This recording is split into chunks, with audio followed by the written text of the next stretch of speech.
"Lau ta'lamuna ma a'lam la dhahiktum qalilan wa la bakaitum katsira." Kalau kamu tahu apa yang aku tahu, maka kamu akan sedikit ketawa dan akan banyak menangis.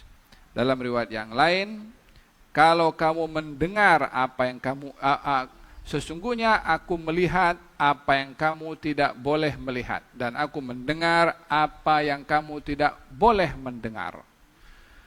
Ada khususiyah yang ada pada Rasulullah sallallahu alaihi wasallam tentang apa yang disaksikan oleh Rasulullah dan apa yang didengar oleh Rasulullah sallallahu alaihi wasallam yang orang lain tidak mampu mendengarnya, yang orang lain tidak mampu melihatnya. Daripada kejadian-kejadian tentang hari kiamat yang begitu dahsyat, yang luar biasa, walaupun ia belum terjadi, namun gambarannya Nabi menyaksikan, Nabi tahu. Dan juga dahsyatnya suara-suara yang luar biasa, yang kalau didengar oleh manusia maka manusia boleh pengsan, tak mampu mendengarnya. Walihada di dalam hadis Nabi Muhammad SAW katanya, sesungguhnya di kubur ini orang yang diseksa adanya suara teriakan yang kalau didengar oleh orang yang hidup maka boleh pengsan. Maka yang boleh tahu suara-suara itu adalah binatang, hayawan. Hayawan karena dengar tapi tak paham, tak ada idrak, tak ada alat untuk memahami pada binatang. Jadi dengar tapi tak paham. Tapi kalau mendengarkan itu manusia, maka dia boleh pengsan karena gerun, karena takut.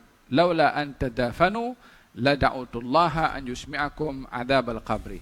Kalau bukan oleh karena kamu saling menguburkan satu dengan yang lain, maka saya minta kepada Allah supaya memperdengarkan kepada kamu suara orang diadab di kuburnya.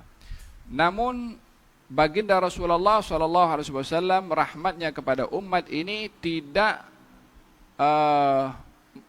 mendoakan supaya orang boleh dengar suara orang diadab di kubur. Kalau boleh dengar, tak ada orang pergi kubur, tak ada orang nak menguburkan orang lain, tak ada orang pun juga, ya marhaba ahlan wa sahlan. Tidak ada orang yang juga akan membawa jenazah, ya marhaba, hayakumullah, fadhil. Tidak ada orang yang akan menguburkan orang lain, dan tak ada orang juga yang akan pergi untuk berziarah ke kubur karena dahsyatnya keadaan di alam barzakh. Tapi baginda Rasulullah boleh dengar ketika Nabi lalu di dua kubur, katanya innahuma la yu'adzaban, dua kubur ini di hadapan saya sedang diadab. Yang satu tidak menjaga daripada buang air kecilnya, yang satu suka mengadu domba. Maka ditancapkan dua tangkai pokok yang hijau. Katanya mudah-mudahan ini meringankan kepada dua orang yang sedang diadab ini selagi dia tidak kering, kata baginda Rasulullah SAW. Itu baru satu yang diceritakan oleh Nabi. Yang lebih lagi begitu dahsyat, kata Nabi, saya nampak kamu yang tak nampak, dan saya dengar yang kamu tak dengar. Kalau kamu nampak apa yang saya nampak dan kamu dengar apa yang saya dengar, kamu tak akan tak akan banyak ketawa dan akan banyak menangis. Kamu tak akan merasa selesa hatta ketika kamu meluahkan syahwat kamu kepada istri-istri kamu.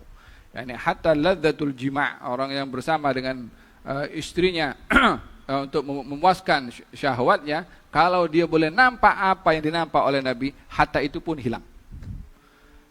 Menunjukkan betapa dahsyatnya yang dilihat oleh Nabi SAW, dan itu rahmat yang diberikan oleh Allah kepada kita untuk kita tidak nampak. Tapi menjadi ibrah juga kepada kita bahwa betapa hal yang tertutup daripada pandangan kita ini, dan diberitahukan secara tanda-tanda oleh Nabi yang sepatutnya kita mengambil ibrah dan sedar akan dahsyatnya itu, untuk kita pun juga bermuhasabah dan tidak hidup ini lalai saja, ketawa gelak ketawa saja tanpa berfikir akan nasib yang akan dihadapi oleh kita nanti.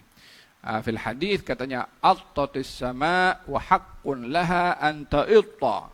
Katanya ini langit ini, kata Nabi SAW, bergegar, berbunyi,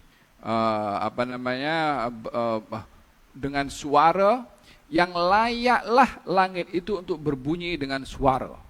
Kalau apa sebabnya?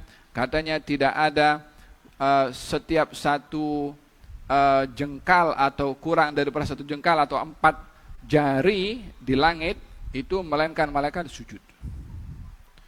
Ya, ini kita nampak langit yang ada di atas kita ini. Nah, setiap space yang ada di langit, malaikat sujud kepada Allah Subhanahu wa taala.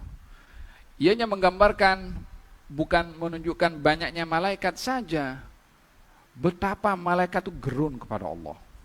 Betapa malaikat itu takut pada Allah. Betapa malaikat itu mengagungkan Allah Subhanahu wa taala sehingga langit ini seakan-akan bergegar dengan rasa takutnya malaikat kepada Allah, yang setiap tempat di langit tidak kosong daripada malaikat yang sujud kepada Allah Subhanahu wa taala. Ini memberikan gambaran manusia di mana rasa takutnya kepada Allah. Masih boleh gelak ketawa, boleh duduk sembang-sembang sampai pukul 3 pagi, boleh sembang dengan Facebook, kadang-kadang gelak ketawa dengan orang yang tidak halal kepada dia, ya kan? Wa farhan, kadang-kadang gembira dengan perbuatan maksiat yang dilakukan. Ini yang diceritakan oleh Nabi tentang aku nampak apa kamu Tuhan nampak yang menakutkan ini. Untuk siapa? Khusus untuk Nabi saja.